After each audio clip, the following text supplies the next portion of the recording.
Thank y'all for joining us. We wanted to show you some video that we shot earlier today of a perp walk we did here. Of course, we'll be sending you the raw video. And I'll tell you who it is that you're looking at.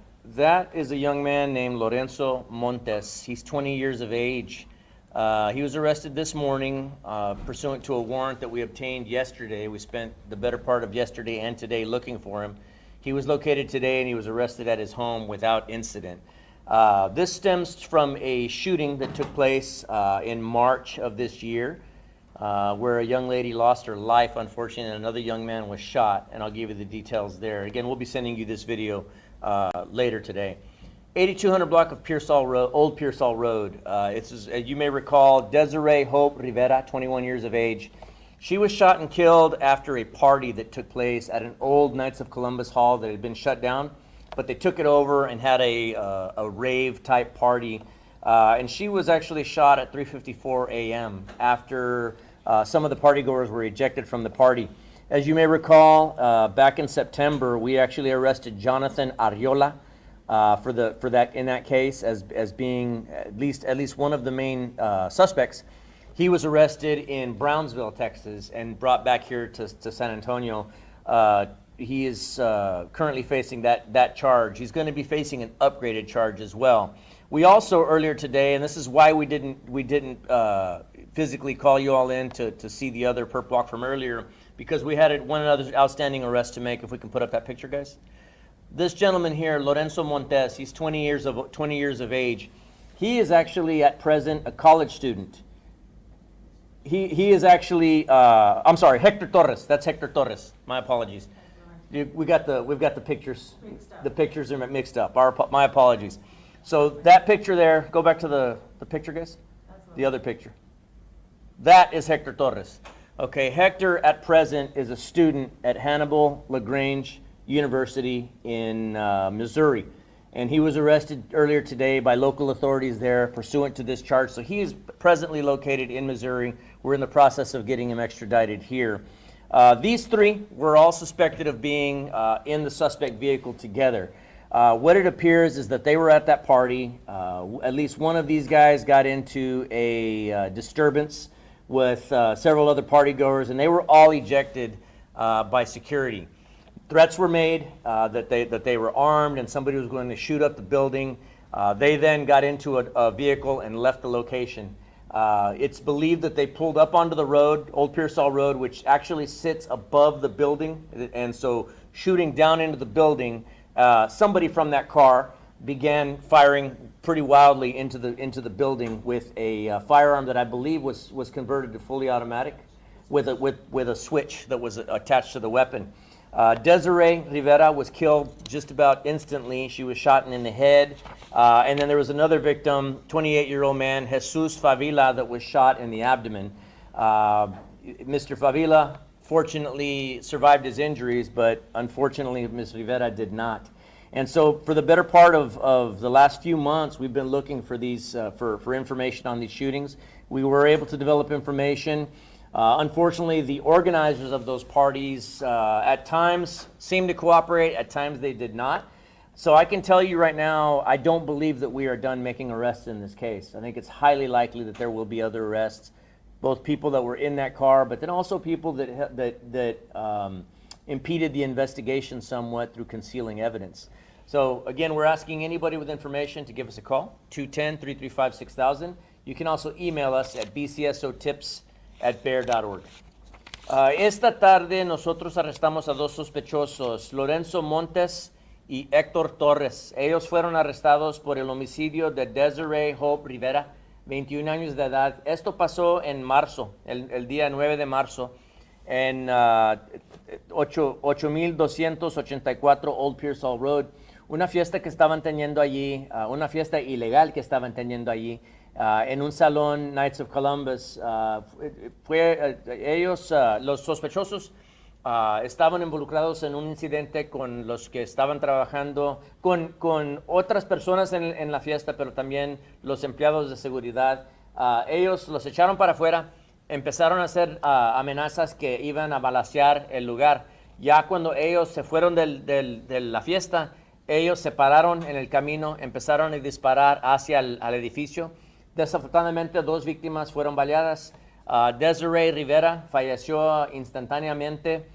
Ella fue baleada en la cabeza. Y Jesús Favila, 28 años de edad, él también fue baleado, pero él sobrevivió su herida. Nuestros investigadores han estado investigando este caso por mucho rato y ya ellos tuvieron éxito. El mes pasado arrestamos a Jonathan Arriola, 20 años de edad me parece, por este homicidio, pero este día arrestamos a Héctor Torres aquí, dispense, Lorenzo Montes aquí en San Antonio y Héctor Torres en Missouri. Él estaba en la Universidad Hannibal LaGrange en Missouri. Él fue arrestado esta tarde sin incidente por las autoridades locales de allí.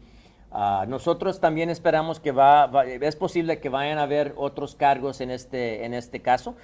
Todavía sigue la investigación de este homicidio. Any questions?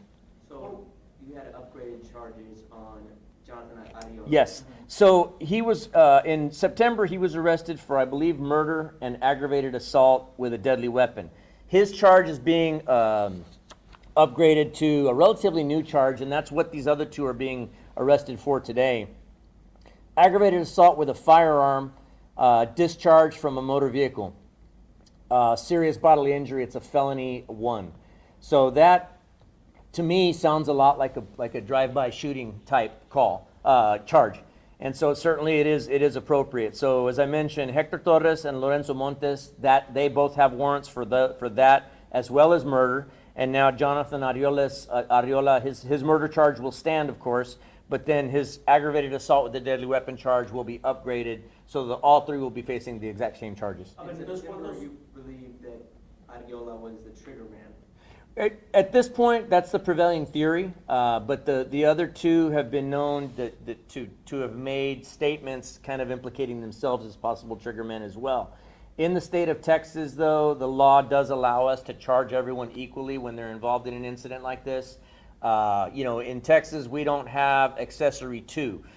If somebody in the vehicle is charged with murder, and the other 2 or 3 or however many were in the car are what we would call accessories in other parts of the country, here everybody gets charged with the same crime equally. Yes, sir. Entonces, en ese momento, ¿cuáles son los cargos en contra de las 3 personas que están ya bajo arresto? Ellos, los 3, tienen cargos de homicidio.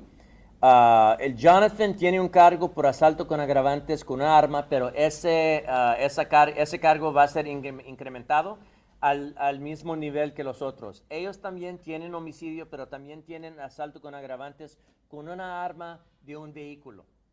Así es que estaban disparando de un vehículo y eso causó heridas graves a una persona.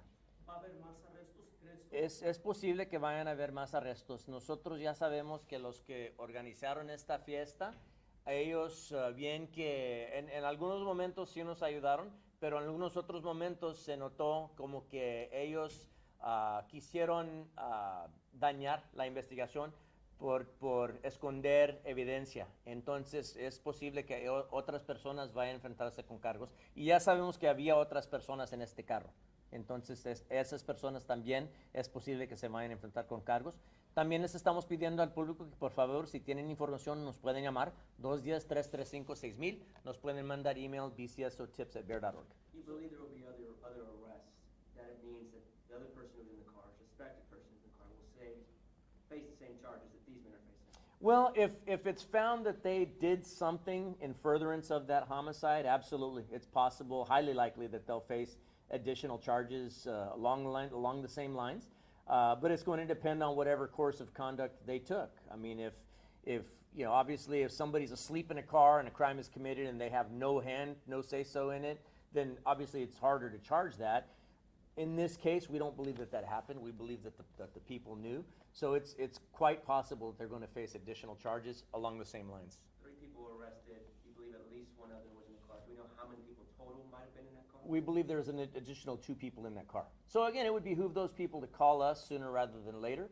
I'm sure they would much rather be witnesses in this case than co-defendants. Una pistola que se convirtió, dice, ametralladora, tenía un dispositivo Sí. Apareció, era solo una. Lo que nosotros sabemos era una arma, una pistola que tenía un switch puesto y que estaba convertida a ametralladora. Los dueños de esa casa, sí, desde que es una fiesta clandestina, tienen, No es casa, es salón, pero ya es salón que no lo están usando el edificio, no tiene electricidad, no tiene agua, pero estos se metieron de alguna manera, pusieron electricidad y de allí ellos lograron tener la fiesta. Ellos les cobraban a los jóvenes que iban a la fiesta, de allí ellos hicieron dinero, pero desafortunadamente esto acabó en un homicidio. What about the people who coordinated that illegal raid? Could they be facing charges? Because I'm sure it's Sure.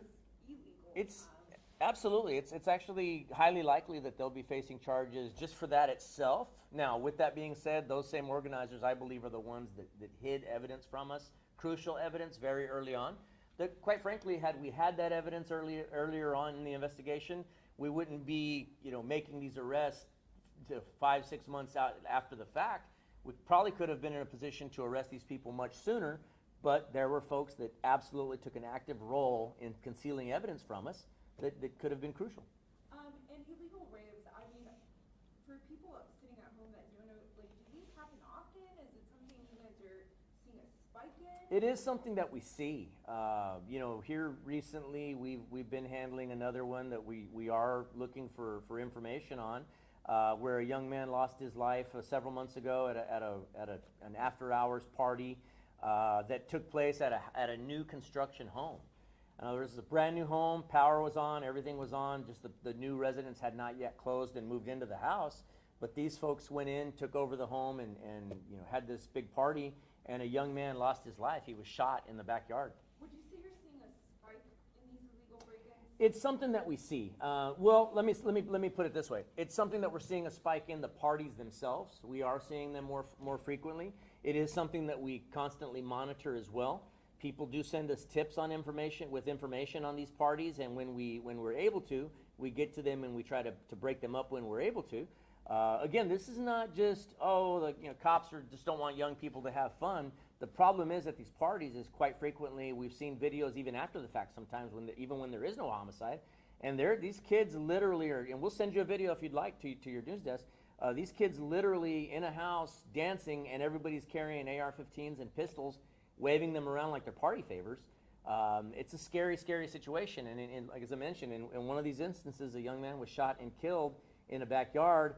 Everybody scatters because it's a party with young people that are drinking, using drugs, got illegal weapons, and a lot of them, they don't want their parents to find out they were even at a party, much less involved in a murder or witnesses to a murder. And so many times these are witnesses that don't want to be found. Again, it presents that many more challenges for us. The weapon was converted to fully automatic. Is there charges against that, or was it reported as stolen? I'm sorry, say it again. The weapon that was converted to fully automatic, had it been reported as stolen, or? We actually have not yet recovered that weapon, but from what all indications from the witness statements that we've had and from the audio that we can hear, it's definitely a fully automatic weapon. Can I ask a question? Yeah, absolutely, yes, sir. Please do. Okay. And just out of respect, we all here, so it's one. I was making It's eye not contact, it's but not we one, can two, pick it three, up four. afterwards. Yes, sir. La pregunta es esta. Hablabas de videos. Mhm. Aparentemente hubo algo perturbador. Los mismos que estaban ahí viendo a las personas muriéndose o algo así, estaban tomando videos. Sí. ¿Se puede considerar eso como un crimen o no están cometiendo ningún tipo de crimen? Bueno, mira, para mí, en mi opinión, como un padre, eso fue algo muy indecente que ellos hicieron. Esta niña, era niña, estaba ya muriéndose en el suelo. La habían balaceado ya. Desafortunadamente, en vez de ayudar, habían muchos que estaban tomando video en sus teléfonos. Ahora, si eso ya en ese momento ya llega a ser evidencia, si esa evidencia no nos las entregan a nosotros, entonces eso también es delito. Y quisiéramos, si alguien tiene información tocante a alguien que tiene video de ese homicidio, quisiéramos hablar con ellos. Nos pueden llamar al 210-335-6000. ¿No compartir ese video puede ser delito? Sí, no compartirlo con nosotros es un delito. Si lo esconden, que tienen esa evidencia, o si lo destruyen, también es delito eso, y también pues se pueden enfrentar con cargos. As for Hector Torres, he was a student at school in Missouri. Yes, sir. Do we know if he was a college baseball player at that school? I believe he is an athlete at the school, and I believe he was some sort of a scholarship athlete. So I mean, there's a young man that, by all accounts, looking at it, he had a bright future ahead of him. But to be out at these illegal parties with weapons and firing indiscriminately into a building, he ruined a young lady's life and seriously affected Mr. Favila's life that was shot in the abdomen. But in the meantime, he also seriously trashed his own future, just through being involved in this sort of thing. Is he from San Antonio, or do we know why he was here? I believe he is from San Antonio. Yes, sir. What evidence led to these two more arrests? Witness testimony from folks that were in and around at the time of the disturbance inside, and then even some evidence from inside the car, people that were inside the car. En español. Okay. La evidencia que nos llevó hasta este punto fue evidencia dentro de las entrevistas con las personas que estaban dentro del edificio, pero también personas, testigos, otros sospechosos que estaban en este carro. También información de ellos nos llegó hasta este punto. Do you know if the suspects knew the victim at all, or are they just firing in there because out of anger? Yeah, I don't. Right now, there's no indicators that they knew her. They knew either one of these two victims. I think they got mad. I think they had been drinking. Their courage was up because they were armed and they felt like the man, and they just decided to start firing indiscriminately into this building, knowing full well there's indicators that they knew exactly what they were going to do. They actually made threats to the security folks that were kicking them out that we're going to switch this place up, or words to that effect. That is, common street vernacular for we're about to shoot this place up with a fully automatic weapon. Lorenzo Montes y Héctor Torres. Lorenzo Montes, Héctor Torres y Jonathan Arriola. Arriola lo arrestamos en septiembre, pero los de ahora fueron Héctor Torres, 19, y Lorenzo Montes, 20. Pero las fotografías están flip, right? Ya están flip las fotografías, pero ya nosotros las damos, no me regañe. We believe that they, tell you what get onto you. We believe that they got into some type of argument, got kicked out. Do we know what led to that argument at the party? I think it was a shoving match between one of these young men and another young man from another group. He got into it, and by the looks of it, he got whooped by the other person that he was fighting with.